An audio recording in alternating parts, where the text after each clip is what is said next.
Tony it was really fun for me to write. Tony and I were basically the same age.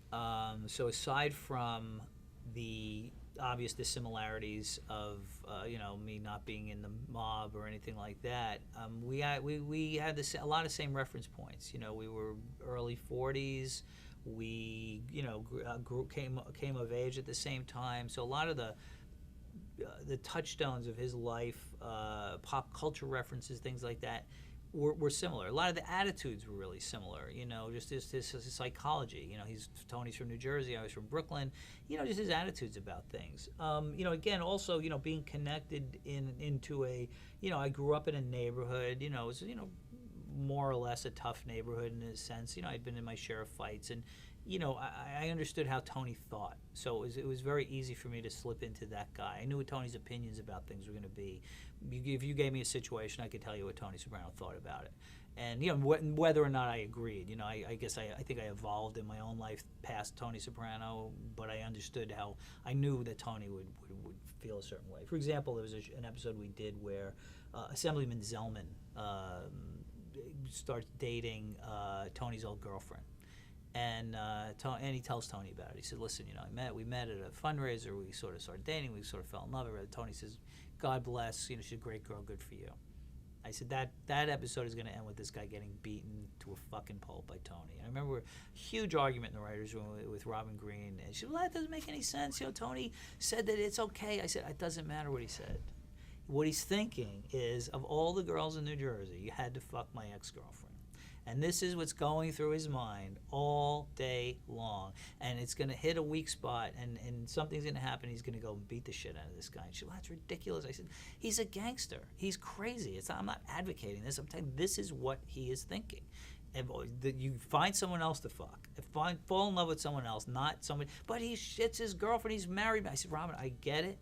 But I'm telling you, that's what he thinks." And I won the day on that argument, at least when we did the episode. And people I think who know mobsters totally got it. It's like, yeah, that's what a mobster would do, if not worse. He ended up beating him. He was naked, and he ended up beating him with a belt like an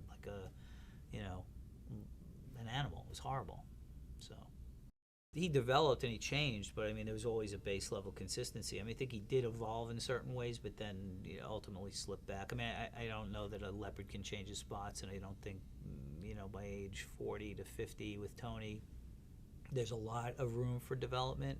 I think there's a lot of backsliding, and ultimately, one of the conclusions of the therapy was that he can't be helped. It was actually in season 2, David and I had gone to a luncheon where David won an award. It was some psychiatric association in New York had given David an award for accurate depictions of the psychoanalytic process.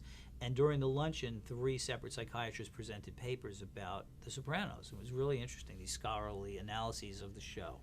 One of which cited a study that said that therapy for sociopaths like Tony actually can be detrimental because it gives sociopaths the language to rationalize their behavior and say, "Oh, well, my mother was mean to me, therefore I do these bad things."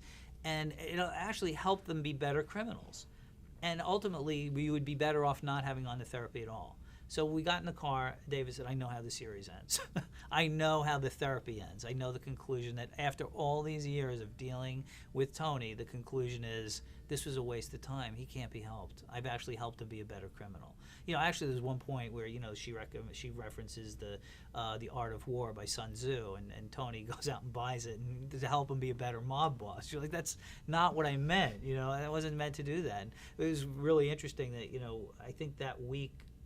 The Art of War shot up on the Amazon list it was number 170,000 and went to number 3 after the Sopranos episode aired. It was just amazing how the power of that box and of that show. But it was that kind of thing where Melfi realized that this is sort of futile. So I don't know that Tony really changed at all